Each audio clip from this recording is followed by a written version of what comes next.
Hey there singers, I'm Taron from Taron Hall Vocal Studio, and here are my top singing tips.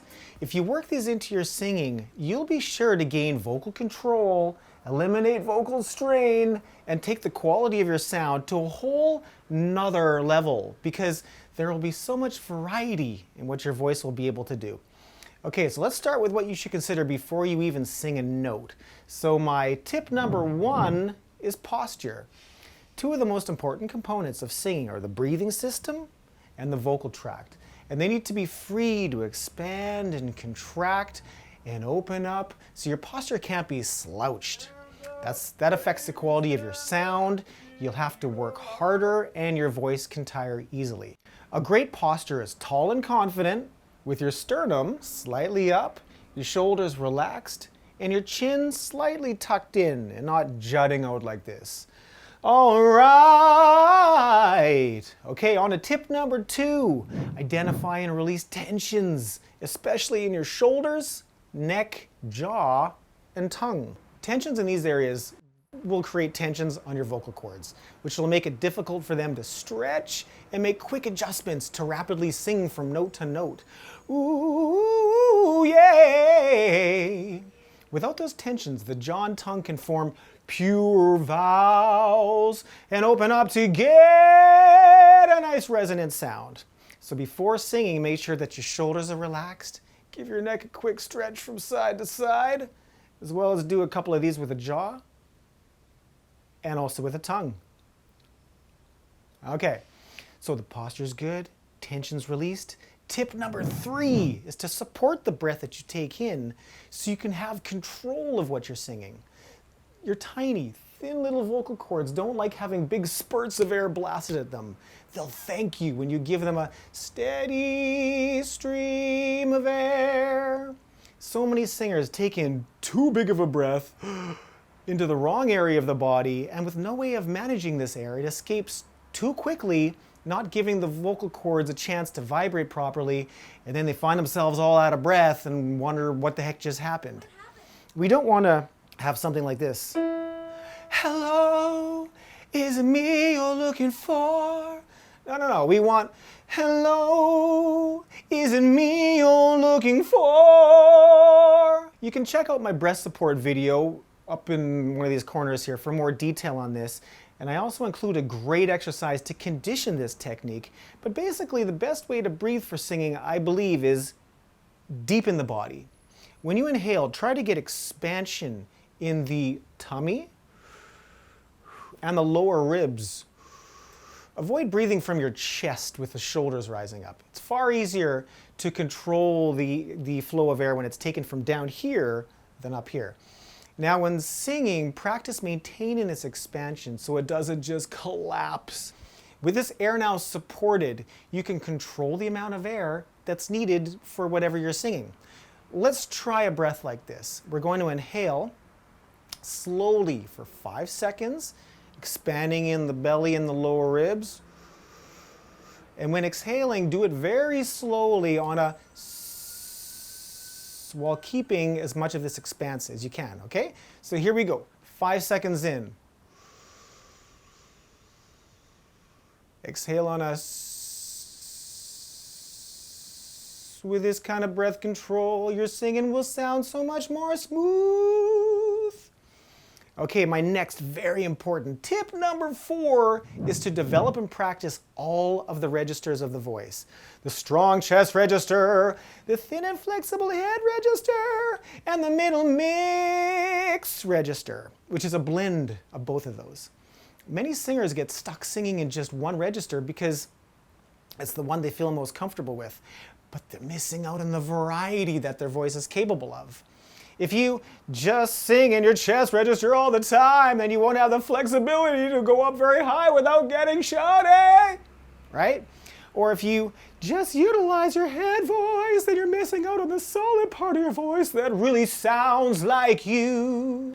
And the mix register is the middle range of the voice and is such an exciting register because it has a blend of both of those amazing elements. The strength of the chest voice with the flexibility of the head voice. So much of the music that you're probably listening to out there is sung with a lot of that mix register.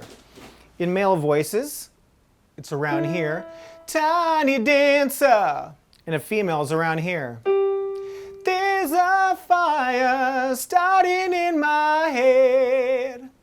Okay, so tip number 5 is don't get louder when you sing higher. When we get excited in life, we naturally tend to add volume to our high notes like, yes, awesome! But when we sing, we need to control that so the vocal folds and the larynx can be free to adjust and the beautiful resonation of the head voice can kick in. Also, the quality of the sound can stay the same all the way from your lowest notes up to your highest ones. Not all right, and now tip number 6 is be aware of what your larynx is doing when you're singing. Your larynx, this chunk right here that goes up and down when you yawn and when you swallow and holds your vocal cords in it, tends to want to creep up higher and higher as we sing higher. And when it goes up too high, it gets jammed and strained, which you will feel and anyone else listening will hear. There are exercises I teach so singers can gain control over their larynx. But what you can do right now to prevent your larynx from rising up too much is take a part of a song where that strain tends to happen and sing it with a bit of a dopey dumb sound. Now the goal here is not to sound dumb when we're singing, but when we mimic this sound, it actually brings the larynx down. So on those high strain notes, instead of singing like, my head's underwater, we can get a, my head's underwater, but I'm feeling fine. Hear that? Exercises like, woo, and something like, bo, bo, bo, bo, bo, bo, bo, are great to practice to gain control of your larynx. And when you have control of this, you'll also be able to alter the feeling of any song. Like, would you rather sing this song like, fly me to the moon, or more like the original, like, fly me to the moon? Same pitch, but different feeling, right? Or something up in the higher register. If you did it on a high larynx, you might get, don't let the sun go down on me. But if you lower the larynx a little bit with a bit of a dopey sound, don't let the sun go down on me. It also makes the sound more full and rich. Tip number 7, sing with emotion. If you don't get into the feeling of a song, it'll come out sounding dull and lifeless. Practice getting into the role of the songs you're singing. It might feel a little bit foreign at first, and you might feel a little bit vulnerable, but when you start to play around with this, I truly believe you'll love how alive your voice will become and how it'll make you feel, because singing really is an incredible way of expressing and releasing emotion. You know, even if the songs weren't written by you, you have the opportunity in that time to take part in expressing those feelings when you're singing them. If the song you're singing, for example, it's a passionate one, then role play a character who is expressing the words passionately.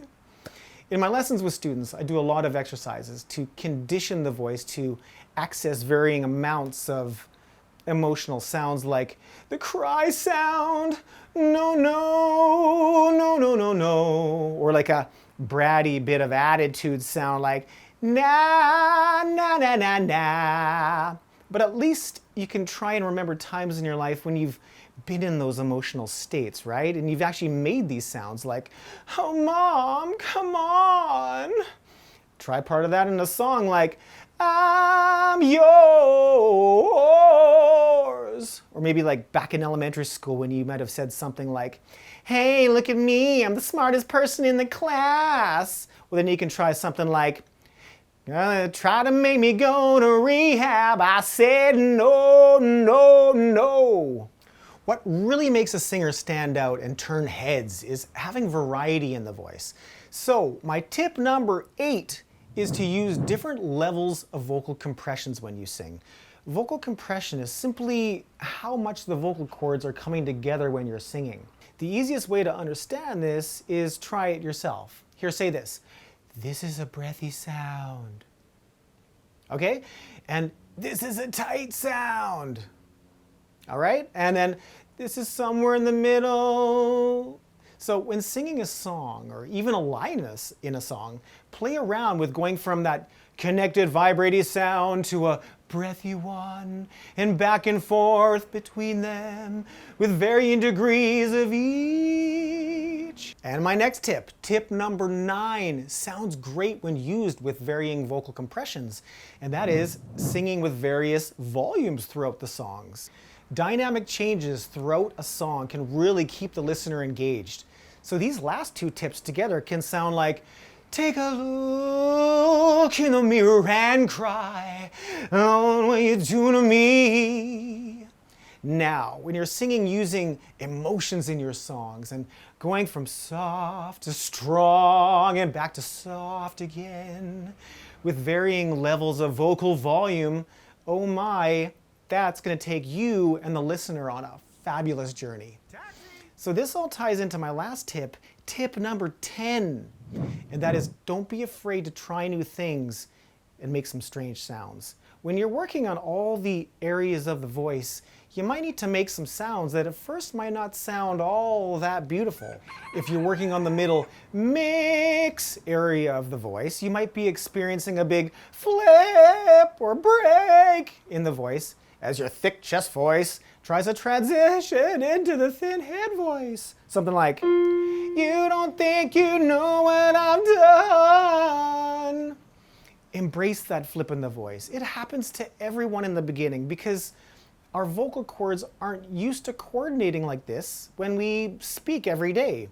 So we need to coordinate and strengthen the tiny little muscles in here so the vocal cords can stretch out and compress to gradually iron out that flip in the voice, and so it can blend from the bottom to the top. Before you get a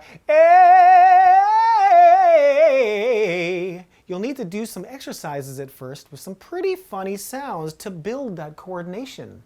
Ones that work great at getting the vocal folds to stretch out and compress, or a bratty sounding nay, nay, nay, nay, nay, nay, nay, nay, nay, nay, or like a no, no, no, no, no, no, no, with a cry. Or if you've got the issue of having a shouty or strained voice up in the high notes, you're going to need to do some dumb sounds or some hooty sounds for a while so your larynx can get some relief. We don't want, we are the champions. So practicing like a we can get you a we are the champions, my friend. So there you go, singers. There are my top 10 singing tips. I truly believe if you utilize and practice these tips, your voice will love you for it, and you'll love how much vocal control you'll have and how diverse your voice will become. So if you want me to help you with your voice to free it up and bring life to it, then you can reach out to me at taronhallvocalstudio.com. Happy singing, everyone, and until soon.